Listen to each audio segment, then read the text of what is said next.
আল্লাহর নবী বিশ্ব নবী মুহাম্মদুর রাসূলুল্লাহ সাল্লাল্লাহু আলাইহি ওয়াসাল্লাম যখন নবুয়ত পান এর আগ পর্যন্ত মক্কার সমস্ত কাফেররা নবীজিকে অনেক ভালোবাসতেন। নবীজিকে আল আমিন উপাধি দিলেন আর বললেন, মক্কার লোকেরা শোনো, পৃথিবীতে একটাই মাত্র মানুষ যার নাম হলো মুহাম্মদ। এই মুহাম্মদ এমন একজন ব্যক্তি যে পৃথিবীতে কোনোদিন জন্মগ্রহণ করার পরে মিথ্যা কথা বলে নাই, যার বিরুদ্ধে কোনো অভিযোগ নাই, যে নাকি সবচেয়ে মহাজ্ঞান নিয়ে পৃথিবীতে আগমন করেছে, তার নাম হলো মুহাম্মদ। মক্কার লোকেরা নবীজিকে নবুয়ত পাওয়ার আগেই উপাধি দিয়েছে, ও মুহাম্মদ, তোমার নাম শুধু মুহাম্মদ না, আমরা মক্কার লোকেরা তোমাকে উপাধি দিয়ে দিলাম, আজকের থেকে তুমি হলা আল আমিন, অর্থাৎ তুমি বিশ্বাসী। আল্লাহর নবী বিশ্ব নবী মুহাম্মদুর রাসূলুল্লাহ সাল্লাল্লাহু আলাইহি ওয়াসাল্লাম 40 বছর পর্যন্ত তিনি যখন মানুষের কল্যাণার্থে কাজ করে যাচ্ছেন, মানুষের হক গুলো আদায় করে যাচ্ছেন, মক্কার লোকেরা সবাই তাকে সম্মান করা শুরু করলেন। যেই মাত্র আল্লাহর নবী মুহাম্মদুর রাসূলুল্লাহ সাল্লাল্লাহু আলাইহি ওয়াসাল্লাম নবুয়ত প্রাপ্ত হলেন, আল্লাহর নবী ডাক দিয়ে বলে, ও মক্কার লোকেরা, আজকের থেকে আমি তোমাদের ভাতিজা মুহাম্মদ না, আজকের থেকে সাধারণ মুহাম্মদ আমি না, আল্লাহ পাক আমাকে নবুয়ত প্রাপ্ত করেছেন, নবী বানিয়েছেন। আল্লাহু আকবার।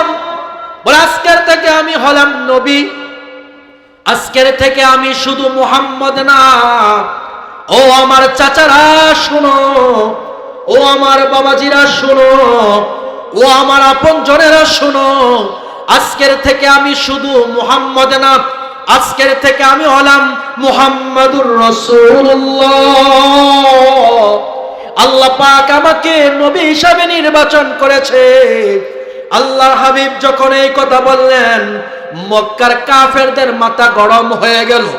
আল্লাহর হাবিব যখন বললেন, আজকে থেকে পড়লা ইলাহা ইল্লাল্লাহ, বলে তোমরা যে দেব দেবীর ইবাদত করতাম, তোমরা যে হাজার খোদার ইবাদত করতাম, হাজার খোদা ছেড়ে এক আল্লাহর ইবাদত করো, ওই আল্লাহর ইবাদত করো যিনি আকাশ বানিয়েছেন, চন্দ্র বানিয়েছেন, সূর্য বানিয়েছেন, আমাকে বানিয়েছে, তোমাকে বানিয়েছে, ওই আল্লাহর ইবাদত করো। আল্লাহর নবী বিশ্ব নবী মুহাম্মদুর রাসূলুল্লাহ সাল্লাল্লাহু আলাইহি ওয়াসাল্লাম যখন এক আল্লাহর দাওয়াত দিলেন, মক্কার কাফেররা নবীজির শত্রু হয়ে গেল। এবার বলতে লাগলো, মুহাম্মদ, এতদিন পর্যন্ত তোমাকে ভালো জানতাম, তোমাকে ভালো বলে বিশ্বাস করতাম, আজকে দেখি তুমি মুহাম্মদ আর ভালো না। মুহাম্মদ সাল্লাল্লাহু আলাইহি সাল্লাম বলেন, আমার চাচাজিরা শুনেন, আমার বাবাজিরা শুনেন, আমাকে আল্লাহ পাক নবী হিসাবে বানিয়েছে, আমার কাজ হলো এক আল্লাহর দিকে আহ্বান করা। আল্লাহু আকবার বলেন। মক্কার কাফেররা সহ্য করতে পারে না, সবাই একাকার হয়ে পরামর্শ করে আবু তালেবের কাছে গিয়ে বলে, আবু তালেব শোনো, তোমার ভাতিজা মুহাম্মদ এতদিন পর্যন্ত অনেক ভালো ছিল, এখন আর তোমার ভাতিজা ভালো নাই। বলে, কেন ভালো নেই? বলে, আমাদের দেব দেবীকে ছাড়তে বলে এক আল্লাহর দিকে আহ্বান করে। ও আবু তালেব শোনো, তোমার ভাতিজা যদি এক আল্লাহর দিকে আহ্বান করে, আমরা মক্কার লোকেরা কিন্তু তোমার ভাতিজাকে ছাড়বো না। আবু তালেব কোনো কিছু বলে নাই। কিছুদিন পরে মক্কার লোকেরা আবার এসে বলে, আবু তালেব, প্রথমবার তোমাকে নোটিশ দিয়ে গেলাম, কোনো অ্যাকশন পাই নাই, আবার দেখি তোমার ভাতিজা আমাদের দেব দেবীর বিরুদ্ধে বয়ান করছে, এক আল্লাহর দিকে আহ্বান করছে। মক্কার লোকেরা বলে, আবু তালেব শোনো, তোমার ভাতিজা যদি এক আল্লাহর দিকে আহ্বান করে, আমরা তাকে কিন্তু ছাড়বো না, মেরে রক্তাক্ত করে ফেলবো না। আউযুবিল্লাহ। এবার আবু তালেবের শরীরে রক্ত গরম হয়ে গেলেন। আবু তালেব ডাক দিয়ে বলে, মক্কার লোকেরা শোনো, এতদিন পর্যন্ত আমি তোমাদেরকে কোনো কিছু বলি নাই, তোমরা যা বলেছ তাই শুনেছি। তোমরা কি জানো না আমি আবু তালেব কুরাইশ বংশের নেতৃস্থানীয় ব্যক্তি? আল্লাহু আকবার। ও আবু তালেব বলে, শোনো, আমি একজন নেতৃস্থানীয় ব্যক্তি, আমার কথায় তোমরা ওঠো আর বসো। আবু তালেব বলে দিলাম, আমার ভাতিজা এক আল্লাহর দিকে আহ্বান করবে, এক আল্লাহর দিকে দাওয়াত দিবে। আমি আবু তালেবের শরীরে যতক্ষণ পর্যন্ত রক্ত মাংস থাকবে, আমার ভাতিজা ইসলামের কাজ করেই যাবে। একটা কথা যদি তার বিরুদ্ধে বলো, আমি চাচা কোনোদিন বরদাস্ত করব না।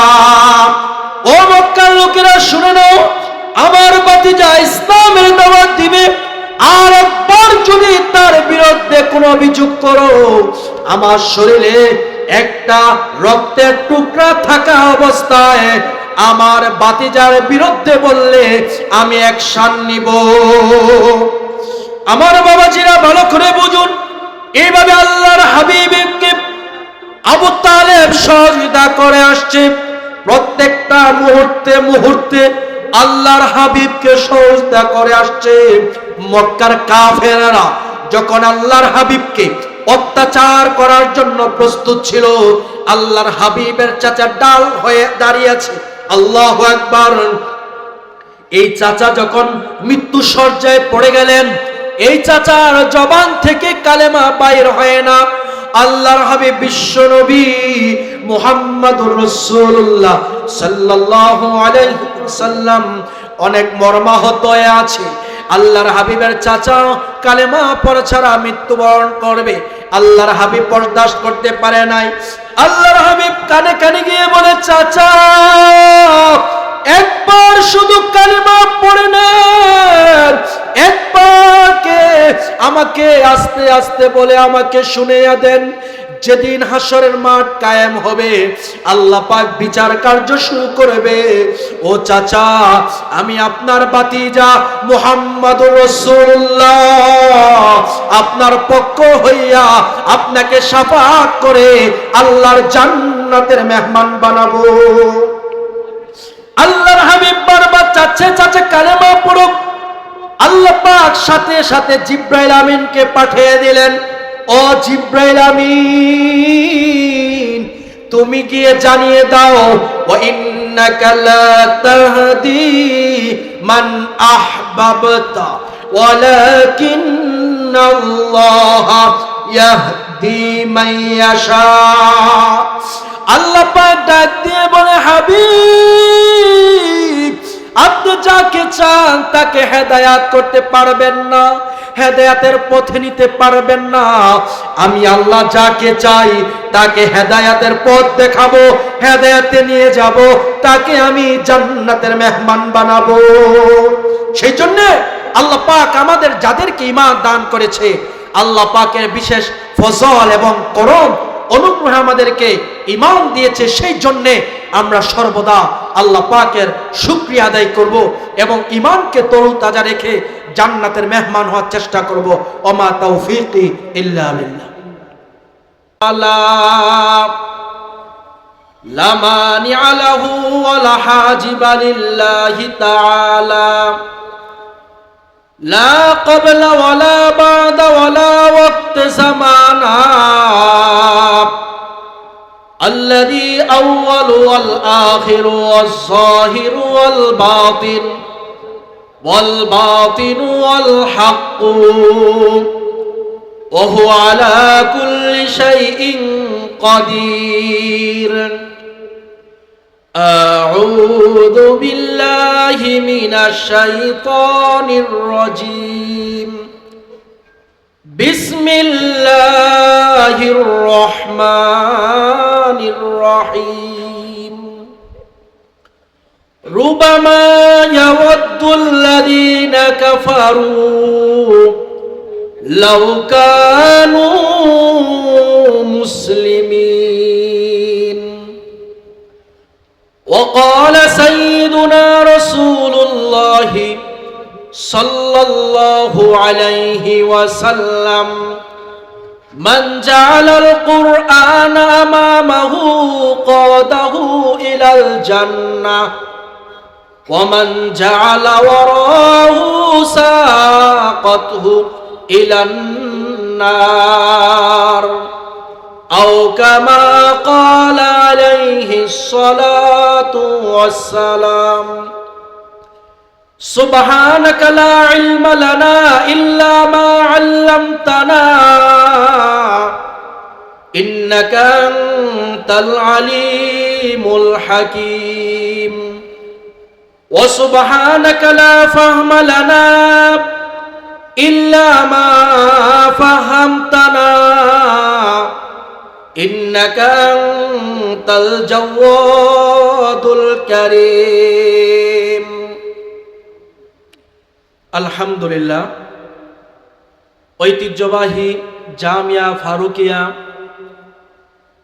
মাদাইনগর মাদ্রাসা কর্তৃক আয়োজিত একদিনব্যাপী ইসলামী মহাসম্মেলনের শ্রদ্ধাভাজন সম্মানিত সভাপতি এবং আমার সামনে উপবিষ্ট আছেন আল্লাহ পাকের আশিকিন জাকিরিন শাকিন আমার প্রিয় বাবারা, আরো উপস্থিত আছেন আমার স্নেহের মাসুম ভাইয়েরা এবং কলেজ ইউনিভার্সিটিতে অধ্যয়নরত আমার যুবক ভাইয়েরা। স্টেজে উপস্থিত আছেন জগতের শ্রেষ্ঠ সন্তান উলামায়ে কেরাম। যে মহান আল্লাহ তাআলা আমাদেরকে দয়া এবং মায়া করে একটি দ্বীনের মাজলিসে উলামাদের সুহবতে কোরআন এবং সুন্নাহর আলোচনায় আসা এবং বসার তৌফিকটুকু দিয়েছেন, যে মহান মালিক আমাদেরকে এই দ্বীনের মাজলিসে বসার তৌফিকটুকু দিয়েছেন, সকলে দিল থেকে একসাথে ওই মহিয়ান গড়িয়ান সর্বশক্তিমান জাল্লা জালালুহু আম্মা নাওয়ালুহুর দরবারে কালিমাতুশ শুকর আদায় করি, বলি আলহামদুলিল্লাহ। লাখো কোটি দুরুদ ও সালাম প্রেরণ করছি আল্লাহ তাআলার সৃষ্টির প্রধান আকর্ষণ, বিশ্বসভার সভাপতি, বিশ্ব মানবতার মহান মুক্তির দিশারি সাইয়্যিদুল আম্বিয়া সাইয়্যিদুল মুরসালিন, মানব জাতির জন্য যিনি রহমত হিসাবে প্রেরিত হয়েছেন, মানব জাতির শ্রেষ্ঠ সন্তান, মানব জাতির সহযোগিতার অগ্রদূত সাইয়্যিদুল বাশার, যার শাফাআতে কিয়ামতের ময়দানে প্রত্যেকটা গুনাহগার উম্মত শাফাআত প্রাপ্ত হয়ে আল্লাহর জান্নাতে যাবেন, সেই বিশ্ব নবী আওয়ার ইউনিভার্সাল প্রফেট জনাবে মুহাম্মদুর রাসূলুল্লাহ সাল্লাল্লাহু আলাইহি সাল্লামের প্রতি সকলে দিল থেকে মহব্বতের সাথে পড়ি সাল্লাল্লাহু আলাইহি ওয়াসাল্লাম। সম্মানিত উপস্থিতি, পবিত্র কোরআনুল কারীমের সূরাতুল হিজরির 2 নং আয়াত আমি তেলাওয়াত করেছি এবং বিশ্ব নবী মুহাম্মদুর রাসূলুল্লাহ সাল্লাল্লাহু আলাইহি সাল্লামের অসংখ্য অগণিত আহাদিস মুবারক থেকে ছোট্ট একখানা হাদিসের টুকরা তুলে ধরেছি। কোরআনুল কারীমের আয়াত, হাদিসুন নববী সাল্লাল্লাহু আলাইহি ওয়াসাল্লাম গোটা মুসলিম জাতি সহ কুল কায়নাতকে আল্লাহ পাক কি মেসেজ দিচ্ছেন এবং তার হাবিব কি মেসেজ দিচ্ছেন, এই বিষয়ে যেন আমি কয়েকটি কথা বলতে পারি। কথাগুলি শুনে বুঝে সর্বপ্রথম আমি যেন আমল করতে পারি এবং আল্লাহ পাক যেন সকলকে আমল করার তৌফিক দান করুক, সকলে বলে আমিন। আমি যে আয়াতখানা তেলাওয়াত করেছি, এই আয়াতের শাব্দিক অর্থ হলো কিয়ামতের মাঠ যখন কায়েম হবে, আল্লাহ পাক ঈমানদারদের বিচার করে ঈমানদারদেরকে যখন জান্নাত দিয়ে দিবেন, সেই চরম দৃশ্য দেখে কাফের আক্ষেপ করে করে বলবে, হায় রে, আমিও যদি নামদারি মুসলমানদের মতো মুসলমান হইতাম, আজকে হাসরের দিনে হয়তো আমিও জান্নাত যাইতে পারতাম। আর যে হাদিস কানা তুলে ধরেছি, এই হাদিসের শাব্দিক মর্মার্থ হলো যারা কোরআনকে সামনে রাখবে, অর্থাৎ তার ব্যক্তিগত জীবন, সামাজিক জীবন, রাষ্ট্রীয় জীবন, আন্তর্জাতিক জীবনে যারা কোরআনকে সামনে রাখবে আল্লাহ সুবহানাহু ওয়া তাআলা তাদেরকে জান্নাতে প্রবেশ করাবেন। আর যারা ব্যক্তিগত জীবন, সামাজিক জীবন, রাষ্ট্রীয় জীবন, আন্তর্জাতিক জীবনে কোরআনকে পিছনে রাখবে, অর্থাৎ কোরআনের হুকুমকে প্রাধান্য দিবে না, আল্লাহর হাবিব বলেন তাদেরকে জাহান্নামের মাঝে নিক্ষেপ করা হবে। এবার আসুন আমি আমার আলোচনায় চলে যাচ্ছি। আল্লাহ পাকের কাছে সবচাইতে দামি বস্তু হলো ঈমান। আল্লাহ পাক যত হাজার জগৎ সৃষ্টি করেছেন, যত কোটি মাখলুকাত সৃষ্টি করেছেন, যত বস্তু সৃষ্টি করেছেন, সবার কাছে এবং সবার চাইতে সবচেয়ে দামি আল্লাহর কাছে প্রিয় বস্তু হলো ঈমান। এবং আল্লাহ পাক মানুষকে যত নিয়ামত দান করেছেন, সব নিয়ামতের চাইতে শ্রেষ্ঠ নিয়ামত হলো ঈমান। কারণ হলো একটা মানুষ অনেক কিছু পেয়েছে, একটা মানুষ যদি পৃথিবীর সমস্ত অর্থের মালিক হয়, সমস্ত ক্ষমতার মালিক হয়, যদি তার কলবে ঈমান না থাকে, আল্লাহ পাক বলেন তার ক্ষমতা হলো মাত্র 2.5 মিনিটের ক্ষমতা। টাকার মালিক হয়েছে, এটার ক্ষমতা হলো মাত্র 2.5 দিন। যদি আল্লাহকে সে না পায়, রাসূলকে না পায়, মৃত্যুবরণ করার পরেই তার জন্য অনন্ত সীমকাল জাহান্নাম। পক্ষান্তরে কোনো মানুষ যদি টাকা না পায়, পয়সা না পায়, ক্ষমতা না পায়, দেখতে তেমন সুন্দর না, দেখতে তেমন ভালো দেখায় না, দেখতে খাটো ভাটো কালো, কিন্তু তার কলবে যদি ঈমান থাকে, আল্লাহ পাক বলেন সে মরতে দেরি হবে, অনন্ত সীমকালের জন্য আমি আল্লাহ তাকে জান্নাত দিয়ে দিব। তাহলে দেখা যায় আল্লাহ পাকের কাছে সবচেয়ে দামি বস্তু হলো ঈমান, এবং মানুষের কাছেও সবচেয়ে দামি বস্তু হলো ঈমান। এই ঈমান আল্লাহ পাক যাকে দান করেছেন, এটা আল্লাহ পাকের বিশেষ কৃপা এবং অনুগ্রহ। আল্লাহ পাক বলেন একটা মানুষ যদি হাজার হাজার নিয়ামত পেয়েছে কিন্তু সে ঈমান পায় নাই, আল্লাহ পাক বলেন তার দাম আমি আল্লাহর কাছে 4 পয়সাও নাই। পক্ষান্তরে কোন একটা আমার গোলাম যদি ঈমান পেয়ে যায়, পৃথিবীতে তার কোনো দাম নাই, তার কোনো মর্যাদা নাই। আল্লাহ পাক বলেন তার দাম আমি আল্লাহর কাছে এই পরিমাণ, 7 আকাশ 7 জমিন এক পাল্লায় রাখলে যেই পরিমাণ মর্যাদা রাখে, তার চাইতে লক্ষ লক্ষ কোটি গুণ বেশি মর্যাদা রাখে ওই গোলাম যার কলবে আমি আল্লাহ ঈমান দিয়েছি। সুবহানাল্লাহ। সেই জন্য ঈমানের দাম অনেক বেশি। এই ঈমান কেউ টাকার বিনিময়ে ক্রয় করতে পারে না, এই ঈমান কেউ অর্থের বিনিময়ে আদায় করতে পারে না, ঈমান কেউ ক্ষমতার বিনিময়ে নিতে পারে না। আল্লাহ পাক বলেন যাকে আমি ঈমান দান করি, এটা হচ্ছে আমি আল্লাহর বিশেষ কৃপা। আল্লাহ পাক বলেন পৃথিবীতে এমন নজির আমি রেখেছি, যার পিতা ছিল নবী কিন্তু ওই সন্তান ঈমানদার হতে পারে নাই। পৃথিবীতে এমন নজির রেখেছি, যার স্বামী ছিল নবী, স্ত্রী ঈমানদার হতে পারে নাই। পৃথিবীতে এমন নজির রেখেছি, বাবা হচ্ছে নবী, সন্তান হচ্ছে বেদিন। পৃথিবীতে আমি এমন নজির রেখেছি যে চাচা হলো নবী আর চাচা হলো নবী, বাতিজা হলো কাফের, আবার বাতিজা হলো নবী, চাচা হলো কাফের, ঈমান ছাড়া মৃত্যুবরণ করেছে। সেই জন্যে আল্লাহ পাক বলেন ঈমানের দৌলত আমি যাকে দান করি, এটা আমার বিশেষ কৃপা এবং অনুগ্রহ।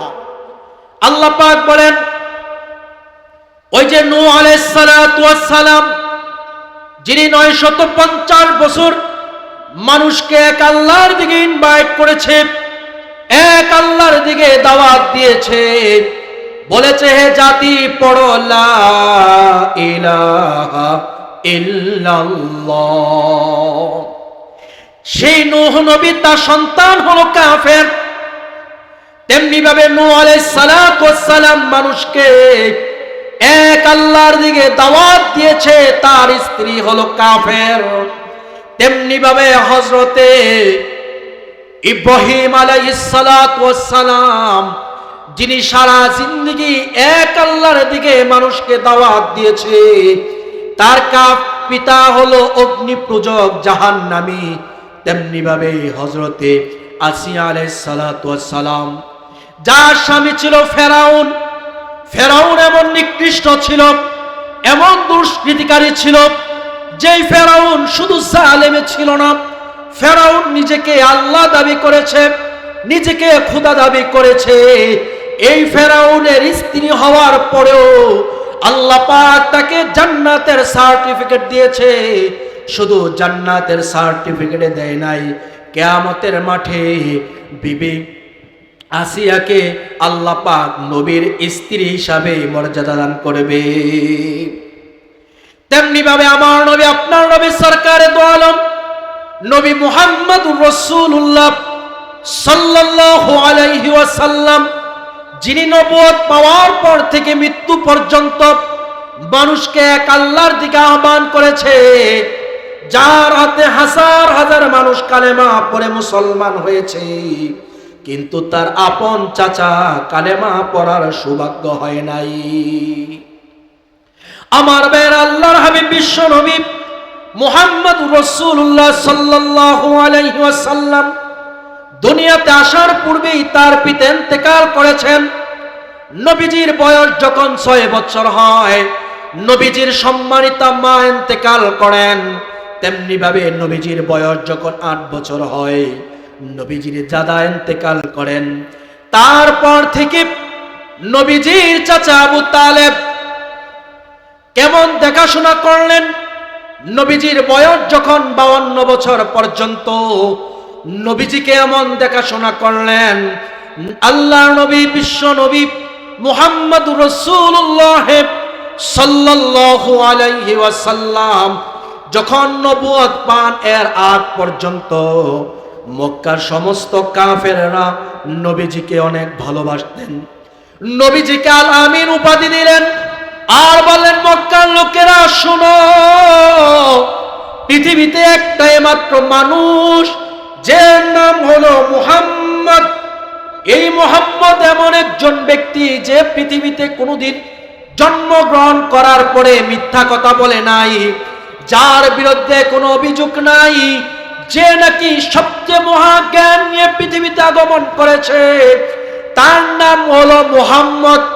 মক্কার লোকেরা নবীজিকে নবুয়ত পাওয়ার আগেই উপাধি দিয়েছে, ও মুহাম্মদ, তোমার নাম শুধু মুহাম্মদ না, আমরা মক্কার লোকেরা তোমাকে উপাধি দিয়ে দিলাম, আজকের থেকে তুমি হলা আল আমিন, অর্থাৎ তুমি বিশ্বাসী। আল্লাহর নবী বিশ্ব নবী মুহাম্মদুর রাসূলুল্লাহ সাল্লাল্লাহু আলাইহি ওয়াসাল্লাম 40 বছর পর্যন্ত তিনি যখন মানুষের কল্যাণার্থে কাজ করে যাচ্ছেন, মানুষের হক আদায় করে যাচ্ছেন, মক্কার লোকেরা সবাই তাকে সম্মান করা শুরু করলেন। যেই মাত্র আল্লাহর নবী মুহাম্মদুর রাসূলুল্লাহ সাল্লাল্লাহু আলাইহি ওয়াসাল্লাম নবুয়ত প্রাপ্ত হলেন, আল্লাহর নবী ডাক দিয়ে বলে, ও মক্কার লোকেরা,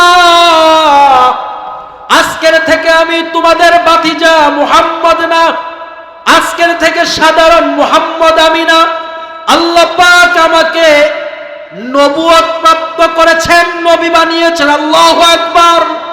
বলে, আজকের থেকে আমি হলাম নবী, আজকের থেকে আমি শুধু মুহাম্মদ না। ও আমার চাচারা শোনো, ও আমার বাবাজিরা শোনো, ও আমার আপনজনেরা শোনো, আজকের থেকে আমি শুধু মুহাম্মদ না, আজকের থেকে আমি হলাম মুহাম্মাদুর রাসূলুল্লাহ। আল্লাহ পাক আমাকে নবী হিসাবে নির্বাচন করেছে। আল্লাহর হাবিব যখন এই কথা বললেন, মক্কার কাফেরদের মাথা গরম হয়ে গেল।